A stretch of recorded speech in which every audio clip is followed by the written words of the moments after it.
जय श्री कृष्ण। हरिओम श्री कृष्णम वंदे जगद्गुरु। वाला गीता प्रेमी दर्शको, आप सौना हृदयમાં બિરાજમાન પરમાત્માને પ્રણામ। ગીતા સત્સંગમાં આપની પાવન ઉપસ્થિતિને હું વંદન કરી ગીતા જ્ઞાન ગંગાની ચેનલમાં શ્રીમદ ભગવદ્ ગીતા શ્રી કૃષ્ણ અર્જુન સંવાદ ગુજરાતીમાં આપનું હાર્દિક સ્વાગત કરું છું। સૌને મારા જય શ્રી કૃષ્ણ, જય માતાજી, રાધે રાધે। આવો આપણે સૌ સાથે મળી ભગવાનનો જય જયકાર કરીએ। કૃષ્ણ કનૈયા લાલ કી જય, ગીતા ગ્રંથની જય, સનાતન ધર્મની જય। મિત્રો, મારો પ્રયાસ ગમતો હોય ને અંત સુધી ગીતા સત્સંગમાં જોડાઈ રહેવા માંગતા હોય તો ગીતા જ્ઞાન ગંગા ચેનલ જરૂરથી સબસ્ક્રાઇબ કરી લેજો। जय श्री। મારા વાલા ગીતા પ્રેમી મિત્રો, આજનો ગીતા સંવાદ શ્રીમદ ભગવદ્ ગીતા શ્રી કૃષ્ણ અર્જુન સંવાદ અથ 9મો અધ્યાય રાજ વિદ્યા રાજ ગુહ્ય યોગ, શ્લોક નંબર 27। યત કરોષિ યદસ્નાસી યજુહોષિ દદાસી યત પશ્યસि કૌન્તેય કુરુસ્વ મદપર્ણમ। હે કુંતી પુત્ર, જે કર્મ કરે છે, જે ખાય છે, જે હોમે છે, જે દાન આપે છે અને જે તપ કરે છે તે બધું મને અર્પણ કર। મારા વાલા ગીતા પ્રેમી સજ્જનો, જે જૂના દરરોજ સત્સંગ સોભળનાર મિત્રોને મારા જય શ્રી કૃષ્ણ, અને જે નવા પધારેલા દરેક મિત્રોને પણ મારા જય શ્રી કૃષ્ણ। મિત્રો, 22 સપ્ટેમ્બર થી નવરાત્રિ પર્વ, માની પૂજા આરાધનાનું પર્વ શરૂ થઈ રહ્યું છે। ખૂબ ખૂબ અભિનંદન। યા દેવી સર્વભૂતેષુ જ્ઞાન રૂપેણ સંસ્થિતા, નમસ્તે નમસ્તે નમસ્તે નમો નમઃ। વાલા મિત્રો, પરમાત્માને અને આદ શક્તિને પ્રગટ કરવા, પ્રસન્ન કરવા એક સરળ પ્રયોગ દર્શાવી રહ્યો છું, તો આપ શ્રદ્ધા ભક્તિથી શ્રવણ કરી અને એનો પ્રેક્ટિકલ પ્રયોગ કરવાની કોશિશ કરજો। 100% તમારા ઉપર દયા કરશે જ। તો ભગવાન પોતાના સતશિષ્ય અને પ્રિય સખાને માનવ માટે ઉદ્દેશીને જે ઉપદેશ સ્વયં પોતાના શ્રીમુખથી આપી રહ્યા છે તે આપણા જેવા શ્રી કૃષ્ણ પ્રેમી ભક્તો માટે તો ધન્ય ભાગ્ય જ ગણાય।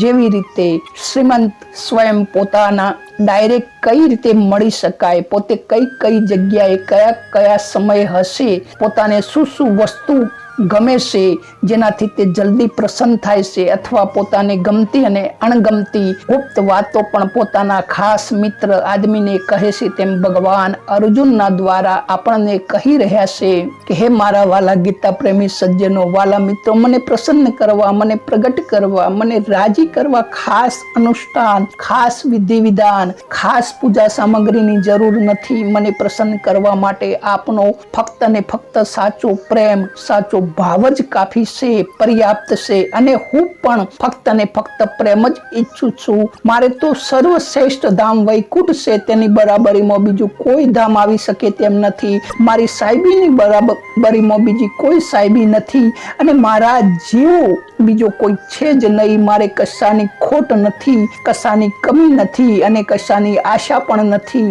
ફક્ત ને ફક્ત જેમ માં કરતો બાળક, ચાહે ચોખ્ખો હોય કે મેલો હોય, હસતો હોય કે રડતો હોય, નાનો હોય કે મોટો હોય, પુરુષ હોય કે સ્ત્રી હોય, અભણ હોય કે જ્ઞાની હોય, સજ્જન હોય કે દુર્જન હોય, ફક્ત માં પોકારતો બધી જ રમત બાજુમાં હર્ષેલી ડોટ મૂકીને માના ખોળામાં ઘૂસી જાય તો માં સ્વાભાવિક તેને બધું જ કામ પડતું મૂકીને હૃદય સરખો ચોપી દેશે।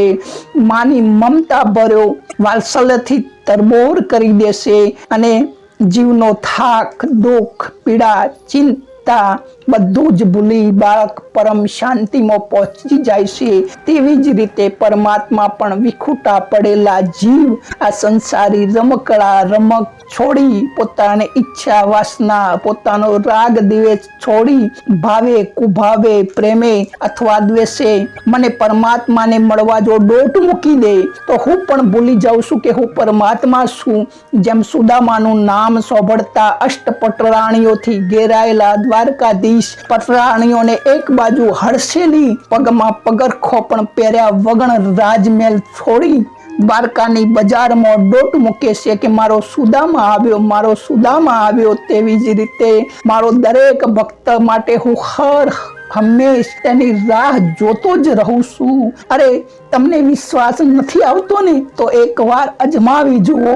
ખરા ભાવ અને ખરા હૃદયથી સંસારિક રમતને બાજુ પર હડસેલીને ફક્ત મારી તરફ દોટ મૂકી તો જુઓ. એ જ ક્ષણે હું તમારી સમક્ષ પ્રગટ હોઈશ, એ મારું વચન છે. આગળના 26 શ્લોકમાં ભગવાન બતાવી ગયા કે પત્રમ પુષ્પમ ફલમ તો યોમે ભક્તવા પ્રયચ્છતિ તદહમ ભક્ત પ્રહુતમસ્યામિ પ્રત્યાત મનઃ.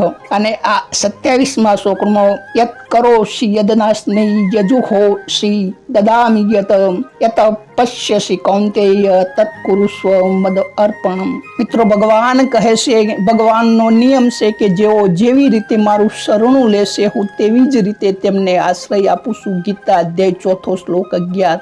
જે ભક્ત પોતાની વસ્તુ મને અર્પણ કરે છે હું તેને પોતાની તે જ વસ્તુ આપું છું. ભક્તની વસ્તુ તો સીમિત વસ્તુ મને આપે છે, પરંતુ હું તેને અનંત ગણું આપું છું. નથી કહેતા કે છપ્પડ ખુદા દેતા હૈ તબ છપ્પડ ફાળ કે દેતા હૈ, પરંતુ જે પોતાની જાતને મને અર્પી દેશે ને તેને હું પોતાની જાત પણ આપી દઉં છું. આ ભગવાનના શબ્દો છે. વાસ્તવમાં પોતાની જાતને સંસારને જે આપી રહ્યા છે તે ફક્ત ભગવાનને આપી દેવાની છે. બધામાં સર્વ કંઈ કરવાની સ્વતંત્રતા જે ભગવાન આપી રહ્યો છે. જો મનુષ્ય મારી આપેલી સ્વતંત્રતા જો મને જ અર્પણ કરે તો હું પણ પોતાની સ્વતંત્રતા તેને અર્પણ કરી દઉં છું, અર્થાત હું તેને આધીન થઈ જાઉં છું. ભક્તને આધીન ભૂદરો નરસિંહ મહેતા ગાય છે. એટલા માટે અહીં ભગવાને સ્વતંત્રતા પોતાને અર્પણ કરવા માટે અર્જુનને કહે છે કે યત કરોશી.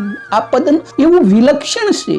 એમાં શાસ્ત્રીય, શારીરિક, વ્યવહારિક, સામાજિક અને પરમારિક તમામ ક્રિયાઓ આવી જાય છે. ભગવાન કહે છે કે તું તારી સઘળી ક્રિયાઓ મને અર્પણ કર, અર્થાત તું જાતે જ મને અર્પિત થઈ જા તો તારી સઘળી ક્રિયાઓ આપમેળે મને અર્પિત થઈ જશે. મનસા વાચા કર્મણા. હવે ભગવાન એ જ ક્રિયાઓનો થોડોક વિભાગ વિસ્તારથી સમજાવે છે કે યદસ્તાસી. આ પદની અંતર્ગત બધી જ સઘળી શારીરિક ક્રિયાઓ આવી જાય છે કે શરીર માટે તું જે ભોજન કરે છે, જળ પીવે છે, જે કુપથનો ત્યાગ કરે છે એટલે કે પરેજી પાડે છે, અને જે પથ્થનું આરોગ્ય માટે સેવન કરે છે, કપડો પહેરે છે, શરદી ગરમીમાં શરીરની રક્ષા કરે છે, સ્વાસ્થ્ય માટે સમય અનુસાર સૂવે છે અને જાગે છે, હરે છે, ફરે છે, સ્નાન શૌચ કરે છે વગેરે બધી જ ક્રિયાઓ તું મને અર્પણ કર. તો આ બધી શારીરિક ક્રિયાઓનો પહેલો વિભાગ છે. યજુહોમસી. આ પદથી યજ્ઞ સંબંધિત બધી ક્રિયાઓ આવી જાય છે, અર્થાત લાકડા એકઠા કરી, શાલ્ક સામગ્રી એકઠી કરી, યજ્ઞ પ્રગટાવવો, મંત્ર બોલવો, આહુતિ આપવી, આ બધી શાસ્ત્રીય ક્રિયાઓ મને અર્પણ કર. દદાસીય. તું જે કંઈ આપે છે અર્થાત બીજાઓની સેવા કરે છે, બીજાઓની સહાય કરે છે, બીજાઓની આવશ્યકતા પૂર્તિ કરે છે વગેરે જે કંઈ પણ શાસ્ત્રીય ક્રિયાઓ છે તે બધી મને અર્પણ કર. અને યશસી. તું જે કંઈ પણ તપ કરે છે અર્થાત વિષયોથી પોતાના ઇન્દ્રિયોની સંયમ કરે છે, પોતાના કર્તવ્યનું પાલન કરતો રહી અનુકૂળ અને પ્રતિકૂળ પરિસ્થિતિમાં પ્રસન્નતાપૂર્વક રહે છે. તીર્થ, વ્રત, ભજન, ધ્યાન, જપ, કીર્તન, શ્રવણ, મનન, સમાધિ વગેરે જે પણ કંઈ પરમાર્થિક ક્રિયાઓ કરે છે તે તો બધી અર્પણ કર. તો ઉપયોગ ત્રણેય પદોથી શાસ્ત્રીય, સંસારિક અને પારમાર્થિક ક્રિયાઓનો બીજો વિભાગ. તત્કરોષી મદ અર્પણ. કહે ભગવાન પરસ્પર પ્રમાદી કરું ક્રિયાપદ ન આપીને આત્મેની પદ કરુષ્ય ક્રિયાપદ આપ્યું છે. તેનું તાત્પર્ય એ થયું કે તું સર્વ કંઈ મને અર્પણ કરી દેશે તો તારી ઉણપની પૂર્તિ આપોઆપ થઈ જશે. અહીં એવી વાત નથી, પરંતુ સર્વ કંઈ મને અર્પણ કરવાથી તારી પાસે કંઈ રહેશે જ નહીં, અર્થાત તારું હું અને મારું પણ સર્વ ખતમ થઈ જશે, જે તારા માટે બંધનકારક છે. જે સર્વ કંઈ મને અર્પણ કરવાના જે ફળ સ્વરૂપ તને પૂર્ણતાની પ્રાપ્તિ થઈ જશે એ તને બોનસમાં પ્રાપ્ત થઈ જશે, અનાયાસે પ્રાપ્ત થઈ જશે. અર્થાત જે લાભથી બીજો વધારે કોઈ લાભ સંભવ જ નથી, જે લાભમાં સ્થિતિ થતા બહુ ભારે દુઃખ પણ વિચલિત નથી કરી શકતું, અને જો દુઃખોના સંયોગનો અત્યંત વિયોગ છે. ગીતા અધ્યાય 6 શ્લોક 22 અને 23. એવો લાભ તને અનાયાસે પ્રાપ્ત થઈ જશે. ખાલી બસ મારું ને તારું ખતમ થઈ જતા આ સહજ સ્થિતિ પ્રાપ્ત થઈ જાય છે. પછી સઘળી ક્રિયાઓ અર્પણ કરવામાં આવે ત્યારે તો કહેવું જ શું. તો મિત્રો થોડું સૂક્ષ્મ રીતે સમજીએ કે આદરપૂર્વક આપવું અને સામેવાળાની વસ્તુ તેને પરત કરવી તેને અર્પણ કહેવાય છે. તો ભગવાનને પદાર્થો માટે તો આપવા કહ્યું છે કે પ્રયચ્છંતી અને ક્રિયાઓને અર્પણ કરવાની વાત કહી છે યત કુરુષય મદ અર્પણ. કારણ કે ક્રિયાઓ તો આપી શકાતી નથી. તો મિત્રો જ્ઞાન યોગી તો સંસાર સાથે માનેલા સંબંધનો ત્યાગ કરે છે, પરંતુ ભક્ત એક ભગવાન સિવાય બીજી સત્તા માનતો જ નથી. તો બીજા શબ્દોમાં જ્ઞાન યોગી હું અને મારુંનો ત્યાગ કરે છે અને ભક્ત તું અને તારુંનો સ્વીકાર કરે છે. તેથી જ્ઞાન યોગીની ક્રિયા અને પદાર્થનો ત્યાગ કરે છે, જ્યારે ભક્ત પદાર્થ અને ક્રિયાને ભગવાનને અર્પણ કરે છે, અર્થાત તેમને પોતાની ન માની ભગવાનના અને ભગવદ સ્વરૂપને માને છે. તો મિત્રો જે વસ્તુમાં મનુષ્યની સાતત્વ અને મહત્વ બુદ્ધિ હોય તેને મિથ્યા સમજીએ તો તેને ત્યાગ કરી દેવા કરતા કોઈને આપી દેવી વધુ સુલભ છે. તેની સેવામાં અર્પણ કરવી વધારે સુગમ છે. પછી તે પરમ સાધ્ય શ્રદ્ધાસ્પદ હોય, પરમ પ્રેમાસ્પદ હોય. તો શ્રદ્ધાસ્પદ અને પ્રેમાસ્પદ કેવળ ભગવાન છે અને તેને તે અર્પણ કરવું એ તો એકદમ સુગમતા છે. તો પછી કહેવું જ શું. અને બીજી વાત, ત્યાગીને ત્યાગનું અભિમાન પણ આવી શકે છે, પરંતુ અર્પણ કરવા વાળાને અભિમાન આવી શકતું નથી. કારણ કે જેની વસ્તુ છે તેને આપવામાં કોઈ અભિમાન કઈ રીતે આવી શકે. ત્વદીય વસ્તુ ગોવિંદ તભ્યમેવ સમર્પતે, કે બધી જ વસ્તુઓ સંપૂર્ણ સંસાર સદા જ ભગવાનનો છે અને તેને ભગવાનને અર્પણ કરવી એ માત્ર આપણી ભૂલ, એટલે કે જે આપણી અવળી ભૂલ હતી, મારો માની લીધો તો એ ભૂલ સ્વીકારી લીધી, સુધારી લીધી. તો ભૂલ સુધારી જવાથી અભિમાન નથી થતું. કોઈ પણ વસ્તુનો પશ્ચાતાપ થાય, તમે ભૂલ કરી અને ભૂલ સ્વીકારી લો તો એ ભૂલનું કદી અભિમાન નથી થતું, બલકી પ્રસન્નતા થાય છે. પોતાને ટેન્શન મુક્ત બનાવી દો છો તમે. સંસાર અને ભગવાનનો માનતા જ સંસાર સાથે સંબંધ તૂટી જાય છે, અર્થાત સંસાર લુપ્ત થઈ જાય છે અને સંસારની સ્વતંત્ર સત્તા ન રહેતો વાસ્તવમાં છે જ નહીં, બલકી ભગવાનની સત્તા રહી જાય છે જે વાસ્તવમાં છે. તો તેથી સંસાર સાથેનો સંબંધ વિચ્છેદ કરવા માટે ભક્તને વિવેકની આવશ્યકતાની જરૂર નથી. કારણ કે સંસારથી સંબંધ અને વિચ્છેદ એટલે કે ત્યાગ તે કરતો જ નથી, બલકી તેને ભગવાનનો અને ભગવદ સ્વરૂપ માને છે. કારણ કે અપરા પ્રકૃતિ પણ ભગવાનની છે અને પરા પ્રકૃતિ પણ ભગવાનની છે અને ચેતન જીવાત્મા પણ ભગવાનનો છે. તો આમાં કશું જ કરવાનું નથી મિત્રો, ખાલી સમજની આવશ્યકતા છે. મિત્રો ભગવાનની વાત વધુના વધુ વાગોળવાની ઈચ્છા થઈ જાય છે, કારણ કે ભગવાન સૂક્ષ્મ રીતે સમજાવે છે કે 26મા શ્લોકમાં તો ભગવાને પત્રમ પુષ્પમ વગેરે અર્પણ કરવાની વાત કહી, અને જે અનાયાસે એટલે કે વિના પરિશ્રમે પ્રાપ્ત થાય છે, પરંતુ તેમાં કંઈક ને કંઈક ઉદ્યમ તો કરવો જ પડશે. અર્થાત સુગમમાં સુગમ વસ્તુ પણ ભગવાનને અર્પણ કરવા માટે નવો ઉદ્યમ કરવો પડશે. પરંતુ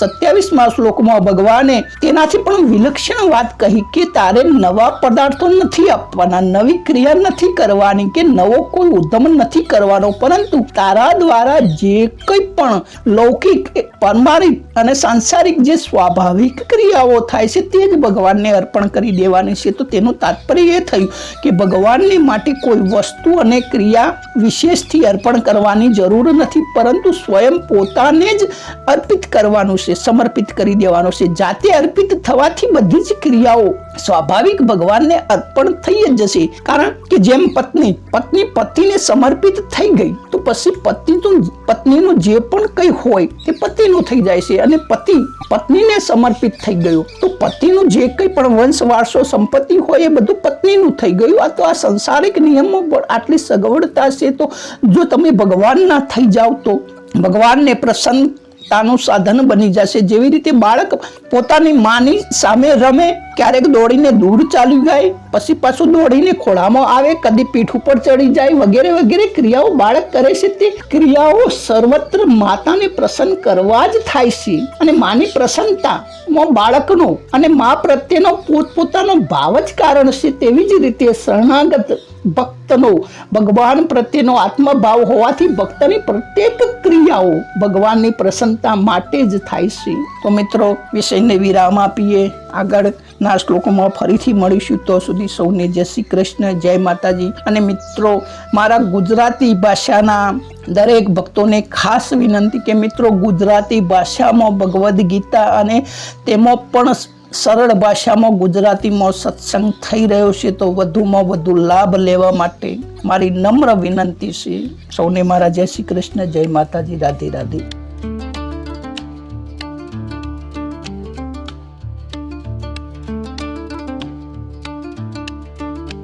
Hare Rama, Hare Krishna, Krishna Krishna, Hare Hare.